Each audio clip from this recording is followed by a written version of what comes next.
Hi everyone, it's Aidan Grant here. We don't have a normal episode of UK USA today. Instead, you're going to hear a discussion that I recorded with my colleague James Austin about the widely trailed UK budget that took place on the 30th of October. There are a lot of changes that will affect Americans in the UK, Brits who relocate to the US, and we thought you might like to hear our immediate takes, which we recorded admittedly less than 24 hours after the budget was first announced. Don't worry though, we'll be releasing a series of special mini episodes in the near future looking at how these new rules impact individuals with some of the most common circumstances in the US-UK space. Make sure to look out for those episodes in your feed. I hope they'll help you digest what could be fairly consequential changes within the US-UK tax and estate planning space. For now, enjoy this special episode.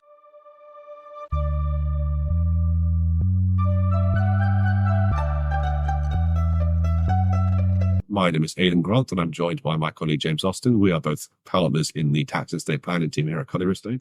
So for those that don't know who we are, I, Aidan Grant, am a partner specialising in international tax and estate planning with a particular focus on Americans living in the UK and Brits living in America. And I, Jamie, am also a tax partner at Collier Estate with a varied practice, including UK domiciled and foreign domiciled individuals with a UK nexus. I historically have advised farmers and landowners and business owners. And I'm also, in addition to my advisory practice, I'm head of tax disputes at CBs, dealing with all matters of revenue inquiries and tax appeals in the courts and tribunals. What you're going to hear is the discussion that Jamie and I had together talking about our immediate reactions to the budget. We hope you find it useful. Please enjoy. Thanks. I think, Jamie, the place to start is probably on your overall reflections, what we felt was promised, what we felt didn't appear that we were fearing might have been done. How do you think she did overall? Well, I think she was quite impressive, wasn't she? On a human level, it was a very well delivered budget speech. She certainly had vocal support from the Labour backbenchers, which was very helpful to her. She looked very sombre. She was soberly dressed. And it was a sombre budget statement, I think. It was intensely political, as political as any as I can remember from, say, George Osborne, who was probably one of the most political chancellors of the Exchequer of my lifetime. I think the thing that was impressive was how much they had managed to not trail beforehand and yet keep everyone quite nervous about what was going to be. Do you mean how much they didn't trail? I mean, they trailed pretty much everything in advance, which is why the government was in trouble with the Speaker of the House of Commons for releasing the budget information outside the Commons before the state. I guess what I meant is, given as you pointed out, they did trail most things, why was everyone so nervous about what was going to be in there, and why was it so much hyperbole? Is it because they knew what was coming? I think that is part of it. The truth is that actually we've had tax-raising budgets for years in this country, that even under the last Tory government, the rate of tax had kept increasing. The overall tax take had kept increasing for years and years and years. And it's against that backdrop that we've now got a budget that is self-consciously, is polemically tax-raising. And I think that context is quite unusual for us. It's a change. And I think it is something that will understandably make people nervous if they think that they're going to be at the receiving end of potentially some very wide-ranging tax changes. You know, the Labour Party was elected on a manifesto promise to change Britain, to invest, which is going to cost money. The Prime Minister has been open with the electorate for weeks, months now, saying that this was going to be a painful budget. But I guess what's interesting is, and you and I were talking about this beforehand, they were quite clear that there were certain red lines they weren't going to cross. They weren't going to raise income tax, they weren't going to raise VAT, and perhaps most controversially, they weren't going to raise national insurance. Now, they haven't raised VAT and they haven't raised income tax. We can come back to whether we think they did, in fact, break their promise or not to not raise national insurance on working people. But you and I were discussing, this budget was one that had some fundamental changes and a lot of tinkering. What they could have done was they could have decided to raise income tax, but they didn't. And instead what we got is lots of small ways of raising bits of revenue, which have resulted in amendments to lots of different bits of legislation, rather than saying, if we are looking at this from a revenue-raising perspective, we could just raise income tax. Quite. I mean, I wonder if now Rachel Reeves and Sir Keir Starmer are regretting the breadth of their promises on tax in their manifesto. I assume they thought at the time that those were the necessary promises they needed to make to get elected into government, without which they couldn't do anything. But I do wonder if now, because it curtailed their room for manoeuvre so much in the taxes they could raise, whether actually that might have been a mistake on their part. Just as, for example, under the last Tory administration, the continuing commitment to the so-called triple lock on pensions actually narrowed the Tories' scope for manoeuvre on what's quite an important tax and policy area. So they didn't increase income tax and they didn't increase VAT, but they did increase national insurance. Now, they say they didn't increase it on working people because they brought it in for employers, but that's probably playing a bit fast with their manifesto promise. Well, I think it is. They've been criticised for that. It was very controversial. They said they wouldn't raise, well, what they actually said is they wouldn't raise national insurance, full stop. Yes. So the point about working people, however they're to be defined, was a separate point in the manifesto, made in close proximity. It was a connected point made in close proximity, but it was actually a separate point. And my reading of the manifesto at the time was that it was an absolute promise not to raise national insurance at all. Now, that's not what they've done. And they've put 1.5% on employers' NI contributions. Which raises a lot of money. A lot of money. So it's about £25 billion in 28-29. Out of a total of, what was it, 40 they want to raise? Yeah. And actually, so that is the majority of the tax increases are from that one measure alone. What's interesting about this budget, what I think is quite disappointing about this budget, is that there are perhaps too few sort of proper large headline tax raises of that kind. And what we've actually got instead are this myriad tapestry of small changes, raising relatively small amounts of money in an economic context, but lots of them. And one of the things that I was very struck by when I first read the government's publication of the Budget Red Book and the accompanying documents put out with it was how many there were.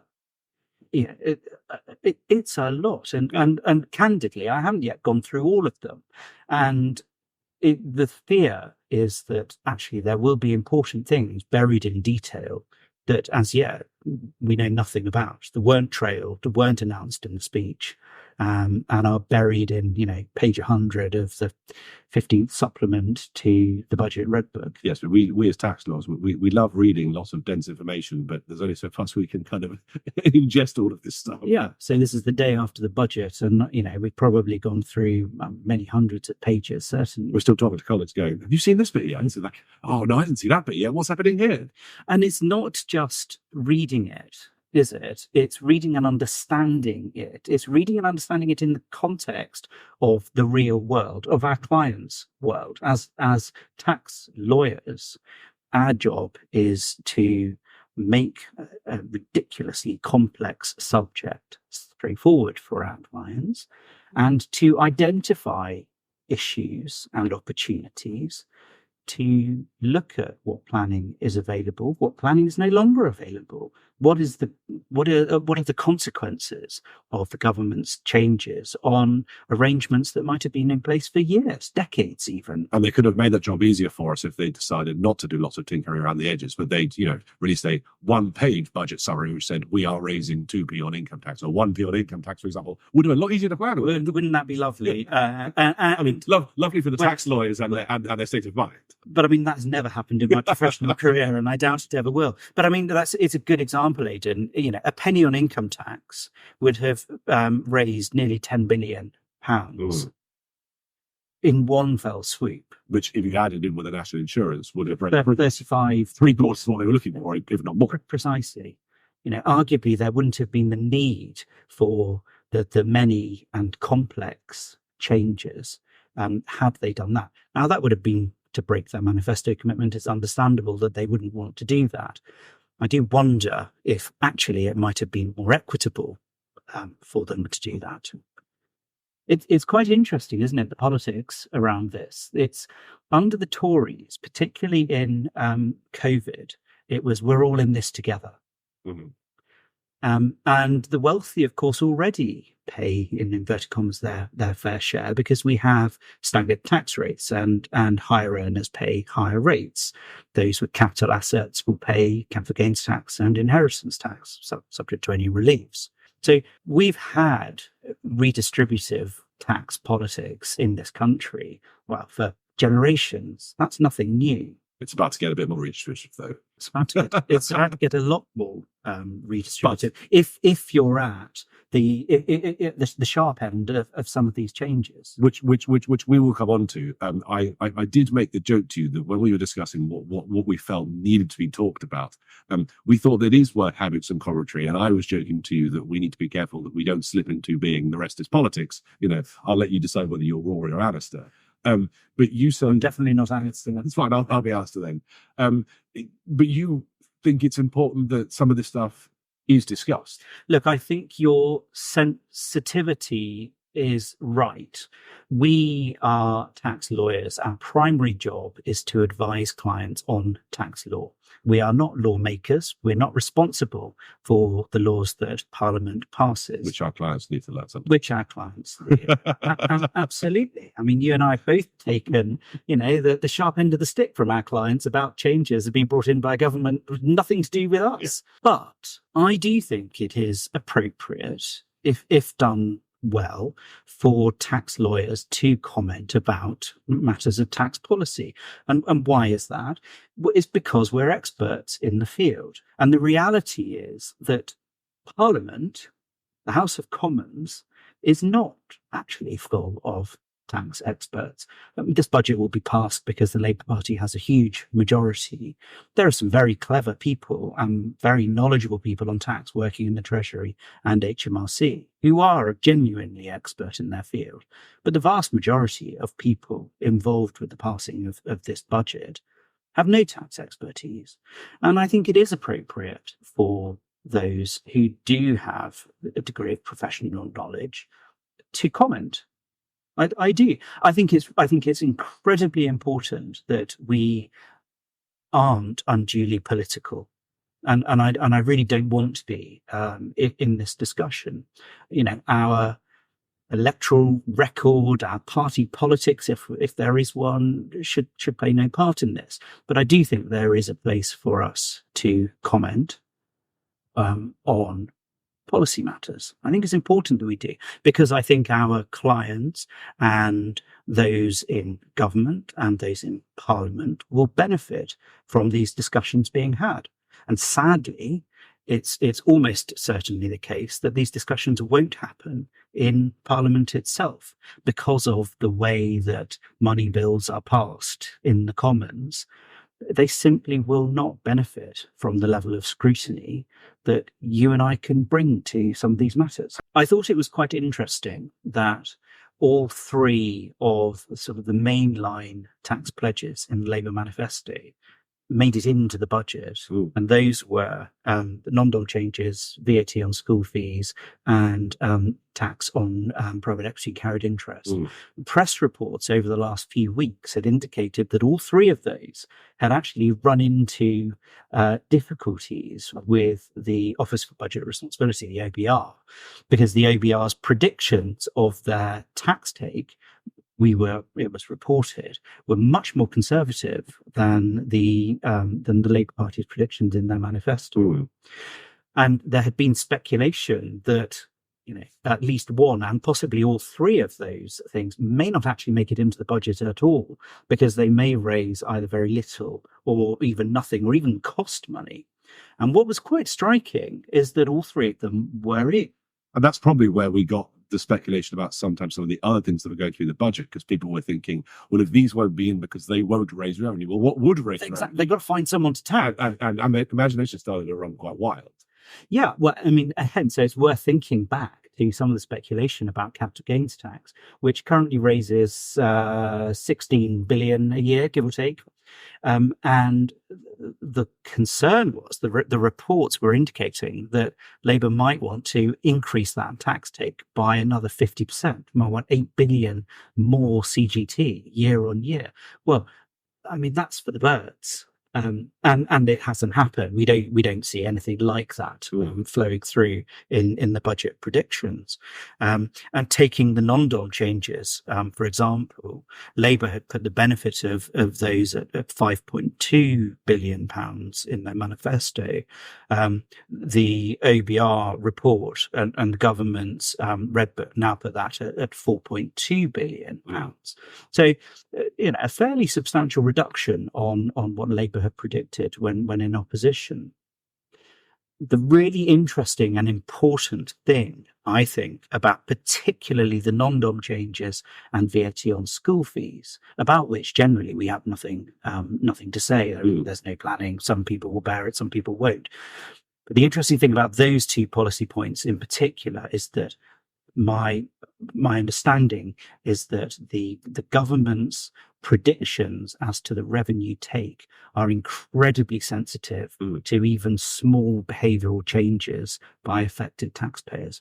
So if, for example, non-doms decide to leave the UK en masse, new people don't come to the UK. If, for example, large numbers of parents who currently educate their children privately stop doing so. Worse still, if some private schools go to the wall, thus creating a local intensive need for further state school places. The government's assumptions about the revenue generated by these measures could look very, very different. Shall we talk, Jamie, about some things that feel a bit more on terra firma for us, which is actually what these changes are going to be? Yeah, let's identified a couple of different areas where we think individuals listening to this in the private wealth, the private client tax world will have been most interest. We've got some on inheritance tax, we've got some comments on capital gains tax, etc. I think we should start though with the non-dom reform. Let's start with the non-doms.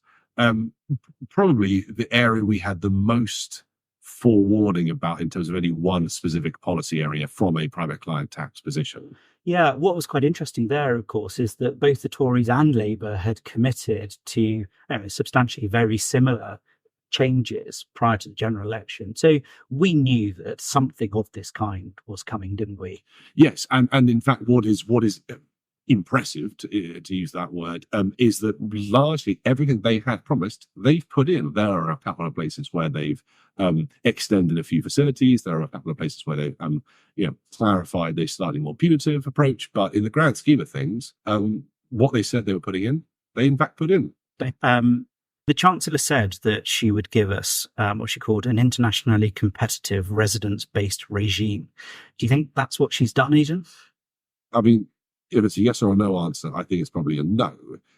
There are plenty of countries around the world, plenty of developed Western democracies that have what I would argue are more competitive regimes. Italy is the obvious answer that comes to mind, and their forfeit regime. And so popular has the Italian forfeit regime been that they've decided to double their forfeit charge. Are we more competitive than a taxation by citizenship for Americans? Possibly. We've got a new 4-year regime that quite be good competitive. Although America has other regimes, for example, their visa regime for investment visas, which we don't have anything like. Yes, I think I would like to see the evidence behind the statement that we are internationally competitive and how narrowly they are drawing that definition. Well, it's a political statement. I mean, it's you've got to be competitive in one more country before you count as internationally competitive. Exactly, it's what we would have called it at law school a mere puff. It does feel like a mere puff. It's advertising, and it can't be proved one way or the other. There are two senses in which something can be competitive, aren't there? One is relative, and one is absolute. The absolute is against international comparisons. You've mentioned Italy and you mentioned the US. I would say Italy is probably the gold standard at the moment. But the other is relative, and that is comparing what is coming in with what there is at the moment. And for many, well, probably most of our clients, they will be worse off under this budget if they decide to stay in the UK, won't they? Yes. So fundamentally, the average high net worth person who has come into the UK, or for that matter, a high net worth person who is seeking to leave the UK, is going to be worse off under this budget because of the tightening of the noose around the rules regarding when UK tax applies to you and what assets or income or gains those assets apply to you. And as a general rule, taxpayers are going to find themselves left within the UK tax net for a longer period of time, or being brought into the tax net for earlier than they would have done under the current rules. Yeah, let's look at some of that detail in a second. But before we get to that, so stepping back, is it true to say, do you think, that non-doms, as they currently are, and their advisors are generally in favour of a simple statutory residence-based approach, or are people happy with the complexity of the current law on domicile? I mean, speaking as one of those advisors, clarity is a welcome change. The comparison that is often drawn, or has been drawn over the last sort of 24, 48 hours, has been to the way in which the UK moved into a statutory footing for tax residency assessment back in 2013. And that has meant a clarity in providing advice and a reassurance for clients. They know if I give the right information, I get a definitive answer out as to whether I am or am not exposed to a certain amount of tax. Well, it's relative clarity, isn't it? It's clarity compared with what we had before. But because this is the UK, and the UK seems to be sort of institutionally incapable of clear and simple tax laws, actually the statutory residence test is quite unhappily labyrinthine in its rules, isn't it? I mean, the concept of the connecting criteria, connecting factors, is quite unhelpful when you look at other states' residency based. Yes, but the US, for example. But to the relative, yes, although that's if you're a citizen, you are a resident in some respects. I mean, but as you made the point previously, it's relative. So relative to what we had until yesterday, a concept where an individual does not know with 100% certainty if they are exposed to inheritance tax on their worldwide assets based on some archaic version of, do you think you want to remain in the UK for the rest of your life, and can you show that to us? And that is a very hard thing to be relied upon. Now, that was dealt with by sort of various measures, the deemed domicile rules being the most known example. Yeah, which came in 2017 in their most recent iteration. Exactly. So there has been an attempt to create objective clarity, and just pausing there, I think that is actually terribly important. I mean, a lot of my work in tax disputes is on domicile inquiries, and I've taken a number of those cases through the courts and tribunals, and we know that HMRC are very active in inquiring into non-doms domicile status. Those domicile inquiries, in my experience, are enormously expensive, often very upsetting because they involve reliving often quite traumatic periods of your lifetime, often very, very difficult to evidence so far after the event. And from the perspective of taxpayers who would otherwise be subject to non-dom inquiries of that sort, putting them out of the picture by having a simple rules-based approach is enormously attractive. Yes, I think fundamentally, clients knowing after a certain number of years in which I am tax resident, admittedly under the statutory residency test you pointed out, Jamie, which doesn't have, isn't the easiest to digest, but is at least objective, they will have an exposure to a certain level of taxation on a certain amount of their assets. That is useful. Yeah. In the same way as someone who leaves the UK knows after a certain period of time, I am going to cease to have that level of same UK tax exposure. Whether we think they have set those bits in the right places, if they are too low or too high in each case, is very much a separate question. But that clarity is something that shouldn't be disregarded. So let's look at those. Shall we start with one of the more interesting ones, the 4-year regime for foreign income gains? Yes. So this is in effect replacing the remittance basis system of taxation, which has been open to non-domiciliaries for quite some time, and saying rather than an individual in the first, well, most recently 15 tax years of being a UK resident, you can claim the remittance basis to bring in money and pay tax on it when you remit it. Very much in some respects the inverse, saying for the first 4 years of you being in the UK, so a substantially shorter period of time, for the first 4 years that you are here, you can effectively designate overseas wealth that you don't want to be subject to income tax and capital gains tax. What this means in practice is, subject to the disclosure exercise involved, which we might come back to, you can live in the UK for 4 tax years without any exposure to UK tax on your foreign wealth. That is, for that 4-year period, quite a powerful regime. And what about bringing that money into the UK? You don't have to decide whether you want to bring it in. You can leave it overseas, or you can leave it. You can bring it to the UK. You have disagreed with that. No, but I think that's an important point, isn't it? So under the old remittance basis regime, Yes, non-doms weren't taxed on their foreign income and gains, provided that they didn't remit it and bring it in to the UK. And what's interesting about the new regime, as I understand, is that that's not the case anymore. It doesn't matter whether the money is brought to the UK or not. You can just elect for 4 years for certain non-UK income to not be taxed. You mentioned the disclosure, yes, which I think was one of the most interesting aspects of this change. Currently, non-doms don't have to disclose to HMRC their non-UK income and gains. They just elect to claim the remittance basis of taxation, and their non-UK income is protected from UK tax unless they bring it in. So you basically are reporting that which you are bringing in, whereas this way round, it's the inverse. You are declaring that which, in effect, you want to shield from taxation. So it's sort of full disclosure, but no taxation. So that's a very interesting change, and I think it's perhaps not surprising change. We know that revenue authorities all over the world are addicted to data. I mean, they're drowning in data to the extent that there's a concern that there comes a point that they can't process all the data that they've got. We know HMRC is very proud of its supercomputer service called Connect. And one assumes that all of this information will be put into Connect. But the important change for non-doms is that they will start having to declare amounts in pounds and pence of their non-UK income, which they want to protect from UK taxation in the future. God save the accountants.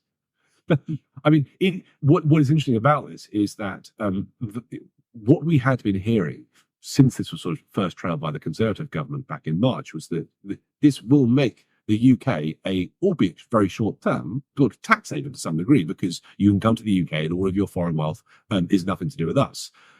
But we're certainly not a disclosure haven. No. So it's not going to, it on the surface looks quite attractive, but it comes with a serious caveat. It comes with a price, doesn't it? Not a fiscal price, not an economic price, but it does come with a price, which some clients from some jurisdictions, which perhaps don't have the protections of the rule of law that the UK is used to, will be concerned about. You know, will information disclosed to HMRC make it back to other jurisdictions? Or not even that level, would just come from countries where they are used to not having to disclose what their foreign wealth generates. So to summarise on 4-year regime, good while it lasts. Mm-hmm. It's a lot shorter than what we've got at the moment. It's sort of taken 15 years of semi-efficient tax living and compressed them into 4 years of super tax efficiency without disclosure, but at a cost of Yes. a full disclosure. Yes. Interesting. Okay. Now moving on to the temporary repatriation facility, The TRF. The TRF. This is also good news, isn't it? This is also good news. This is good news for people that have been living in the UK as remittance basis payers, or at one point were a remittance basis payer, particularly for those people that maybe, and I say this from practice dealing with a lot of Americans, people who have maybe left wealth overseas that has been taxed in a country at source, but have not wanted to bring the money in for fear that at that point they're going to have to pay a high UK remittance basis charged, maybe 45% on income, etc. And so they've left their wealth overseas. What the government has effectively extended is the opportunity for individuals to bring that previously unremitted wealth, those foreign income and gains, into the UK during a 3-year period starting from 6th April 2025 at a reduced rate of tax. So what's that? What's the reduced rate of tax? The tax is going to be 12% for the first 2 tax years. And the flat rate. Flat rate of 12% for the first 2 tax years and 15% for the 3rd tax year. That 3rd tax rate of 15% was not trailed in the manifesto of either the Conservative or the Labour Party. And so one assumes, or one wonders, whether the current government, in thinking about how they're going to raise revenue, this repatriation facility, they must clearly be thinking is going to produce a lot of money. And I don't think they're wrong. 12% to bring your money in could be quite attractive. I think it would be very attractive. Is it a sign of a slippery slope? Possibly, that they said 12, they're now saying, yeah, maybe 12, but actually 15 after a bit. Oh, I think it's the opposite. I think it's they want the money now. So they're going, we want you to bring the money in. If you're going to wait for 3 years to do it, we're going to... So they're incentivizing you to do it early. And of course, so this will be very attractive for what we currently call non-DOMs. We need to think of a new name. So they kept referring to these, that 4-year period is the foreign income gain period, the FIG period. And now we've got a TRF period, which is a different lens. I mean, we need a new name. We need a new name. Miles on a postcard. Yeah. But I think it will be very attractive to currently non-DOMs who don't have what we call clean capital outside the UK that they can bring in. Actually, currently, they would be subject to capital gains tax at up to 32%. It could be, yeah.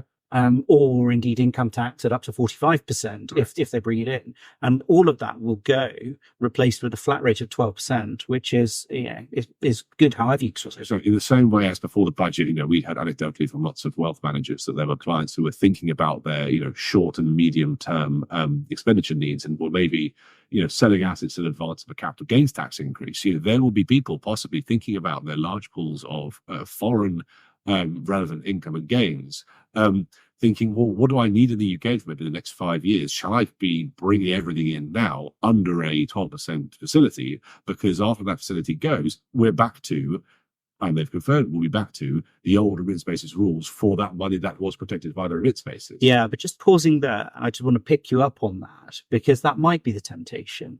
But of course, there's another aspect to this in that if you bring substantial amounts of capital to the UK, it becomes potentially liable to inheritance tax on your death.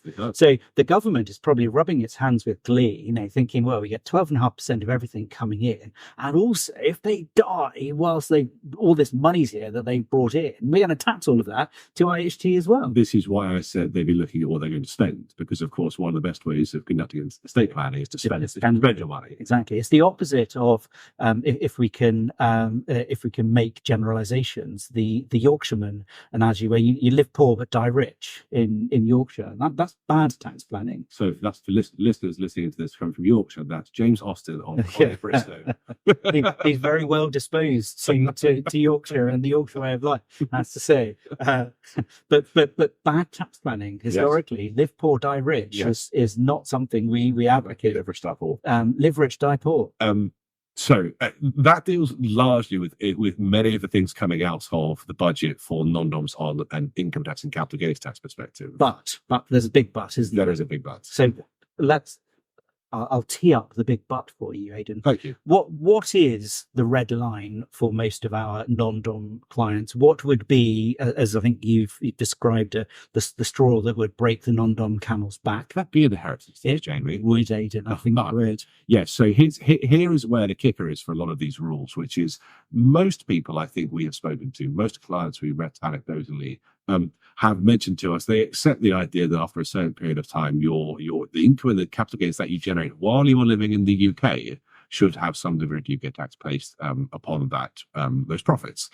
Where people tend to get a lot more concerned is where they are dealing with their overseas wealth and its exposure to inheritance tax. And here, I'm afraid, is where some of the seeming doom and gloom is going to come in, because whereas for a long period of time, and it has been very established estate planning practice in the UK that you can shield, as a foreign individual, you can shield your wealth from permanent exposure to inheritance tax through the clever use of excluded property trusts moving forwards, it is just not going to be possible, as far as we can see in the new legislation, to keep assets outside the scope of inheritance tax if you intend to remain here on a, what I'm going to call a long-term basis. And long-term means? More than 10 years. So with the 3 periods of time we're grappling with, we've got 4 years for foreign income and gains. That's one category. We've got 3 years for the temporary repatriation facility. Mm-hmm.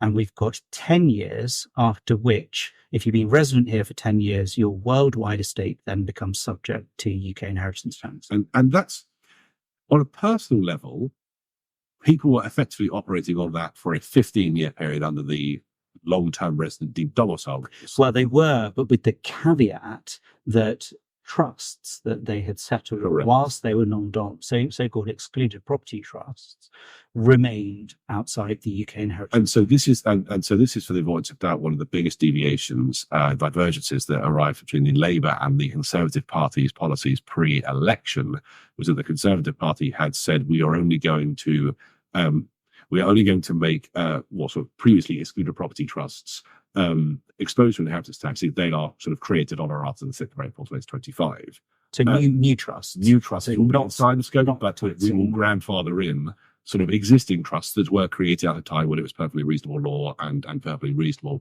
tax planning to have created those trusts. And that's not what the government. And the Labour Party saw that as being too much of a giveaway, and indeed to the idea They that would call it a loophole. wouldn't they? Indeed, the idea that between the announcement of the budget and the introduction of the new rules, you could have everyone quickly rushing to their tax lawyers to make sure these trusts were put in place was too much. Which, to be candid, is exactly what would have happened. Is what would have happened, and we had clients who were making those exact questions.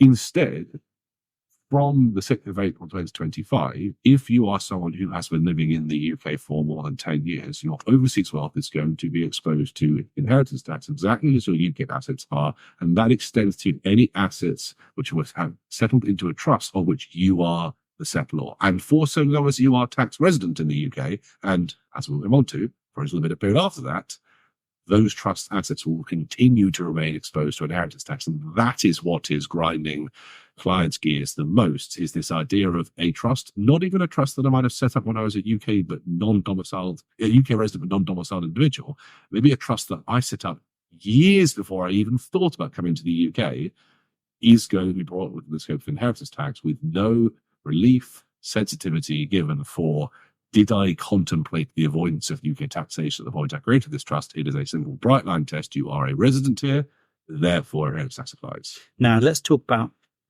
how you break that tail. Yes. What do you have to do if you're an internationally mobile, high net worth person? You live anywhere, frankly.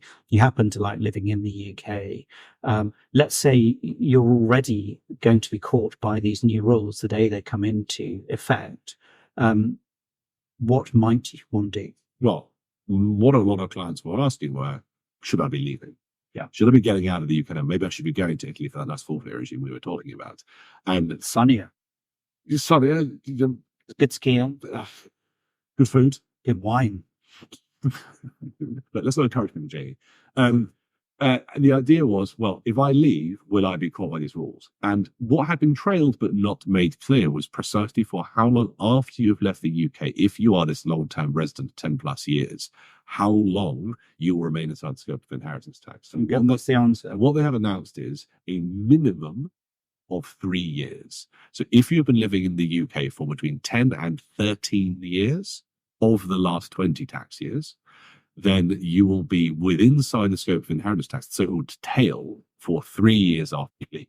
That will then increase by 1 year for 3 years above 13 years you've been here, up to a maximum of 10 years tail if you've been living in the UK for 20 years. In effect, a maximum 10-year period if you've been living in the UK for more than 20 years, reduced down to a minimum of 3 years if you'd only been, quote unquote, in the UK for between 10 and 13 years. And the thing that has caught, and as best I've looked at the legislation thus far, there is no allowance given for people that left the UK before the 6th of April 2025. If you were someone who left the UK last year or were thinking about leaving the UK this year, so this was your last year of tax residency status, I can't see anything in the legislation, the draft legislation, that says that you are exempted or made any, you're treated any differently than someone who's going to try and leave next year. So I think that's really interesting. It raises a number of interesting questions, not least around human rights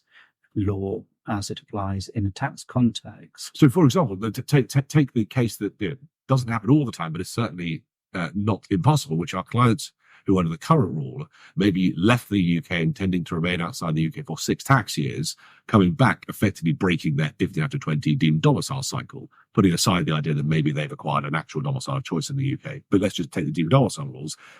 Clients who maybe left and were, I don't know, at year 3 of their 6-year cycle, maybe they've been in the UK for, 20 years or whatever, and they were going to try and break their cycle, been out of the UK for 3 years now. Are we saying to them, I'm really sorry, I know you left 3 years ago, but actually you're going to be outside the UK for another 7 years in order to reset your clock? Yeah, they left. That's very interesting. Yeah. Now, what about, I've got a client who, for reasons unrelated to this budget, was planning to leave the UK in December, in mid-December. What am I going to say to him now?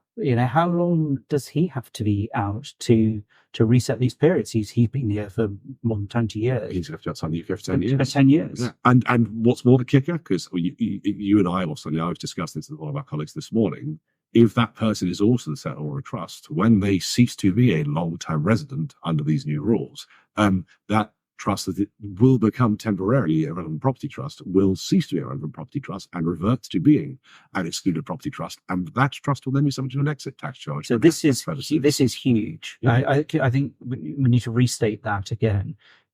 If you are the settlor of a trust which you made whilst you were a non-dom under the old / current rules, but you are a person who will be treated as a long-term resident under the new rules, which only come into effect on 6th of April 2025.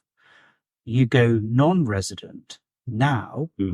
The excluded property trust which you set up will face a tax charge, an exit charge, at what percentage rate? So let's extrapolate that with an example. If you've been living in the UK for 20 years, and so you will be subject to the full tail, that tail is a 10-year tail. Yes. By coincidence, I think, the relevant property inheritance tax rules also operate on a 10-year anniversary cycle. So if I leave the UK, that trust is going to remain inside the relevant property regime. Let's assume it's a relevant property trust. It might not be for other reasons, but let's assume it is. That trust is going to remain inside the inheritance tax, therefore, up to 10 years, as I am losing my inheritance tax exposure under that tail. So you may well have a 10-year anniversary charge at up to 6% of the trust's value on the 10th anniversary of its creation, each 10th anniversary. You're almost, by matter of fact, if you've got to wait for 10 years, by definition, and you're going to have an exit charge up to 6%. And this is the important point, isn't it? And there will be an exit charge, an automatic exit charge on you ceasing to be within the scope of inheritance tax. Yeah. So at the culmination of the period at which you lose your IHT tail, so at some point between 3 and 10 years, any trust that you created will suffer an exit charge of 6%. Yeah, and I don't think that matters if you left the UK this year trying to get out of it. The other part of this is fewer people, but it sort of is even more strange in how it will work. And this is explicitly written in the technical note that HMRC circulated, or the government circulated yesterday. If you are a UK domiciliary who is not a long-term resident of the UK at the moment, and you are the settlor of a trust, that trust is currently a relevant property trust because you're a UK domiciliary. Now, moving forwards, it won't be. And hey, that's great, because you're not a long-term resident, it becomes an excluded property trust. But on the 6th of April 2025, it will be automatically converted into an excluded property trust, and that trust will automatically, on 6th of April, suffer a tax charge of potentially 6%. As with my hat on as head of tax disputes at Collie Bristow, can I ask any clients who are listening who find themselves in that position, and there will be many across the country, to please get in contact with me, because I do think that there is an opportunity to challenge what seems, to my mind, to be the unfairness of that effect. Time may be of the essence. It may be, for example, that a judicial review application in the High Court is needed about the effect of these rules. That has to be brought within 3 months. It may be that that other remedies are available. And I think that human rights may well be in point here. No one has yet won a human rights tax case in the UK, but there's always a first. No one has yet. No one has yet, and I would just love to be the lawyer that would win such a case for my client. So, yeah, if you find yourself in this invidious, seemingly intended position, we want to know, because I just suspect that there may be some opportunity for movement on that. Just before we move on from this area, can I just talk about two net beneficiaries of these results? One of which is nothing's changed, which frankly in these circumstances is going to be a net benefit. One actually is the only positive I can find in these. There's the net neutral consequence for the avoidance of doubt would be, fortunately, those sort of foreign trusts who have UK resident beneficiaries.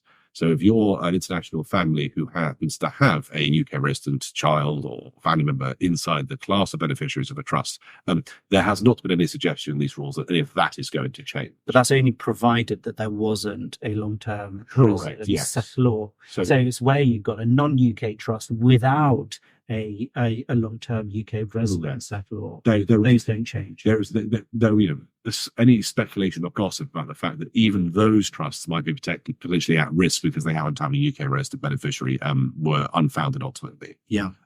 The only people I can find that in fact do better out of these rules as a class than they do currently are the class of people currently as formally domiciled residents, which was a category of deemed domicile status brought in 2017 for effectively British people who go overseas, acquire a non-UK domicile, and then seek to come back to the UK. The net was drawn very, very tightly. They were punitively taxed under the old regime. You became fully immersed within the entirety of the UK tax code within 2 tax years of resuming UK residence. That is a concept that was based on domicile, and that because domicile has been scrapped from the UK tax code, that baby has gone out with the bathwater. Which means that if you are someone who is a British citizen living overseas, who came from the UK, originally born in the UK to UK parents, etc., has lived for 20 or 30 years in, I don't know, say America, and are looking to come back to the UK, you will now be treated the same as anyone else seeking to resume UK tax residence again after a period of more than 10 years abroad. So you would get the 4-year foreign income gains regime. You would get the temporary repatriation facility. Correct. The only distinction, for what it's worth, which is a more general matter of UK tax law, is if you are seeking to rely upon the double tax treaty or a double tax treaty with another country, the fact that you're a UK citizen may, at the periphery of that tax treaty, be slightly less advantageous for you. But that's small change. But as a matter of UK domestic tax law, that is one net beneficiary. So for all those expats living overseas, you're welcome to come back. We'll have you back again. So I'm pleased that we found somebody that can win. So I think that's enough for long-suffering listeners for at least one episode of this podcast. Should we call a break there and let everyone collect themselves and return to the real world? Yes, make your cups of tea, grab your biscuits, gird your loins, because we'll be back for part 2, and next time we'll be doing inheritance tax, capital gains tax, as well as anything else we can think of. Hopefully not that much, but yeah, more of the same but different. Thanks so much. Join us next time.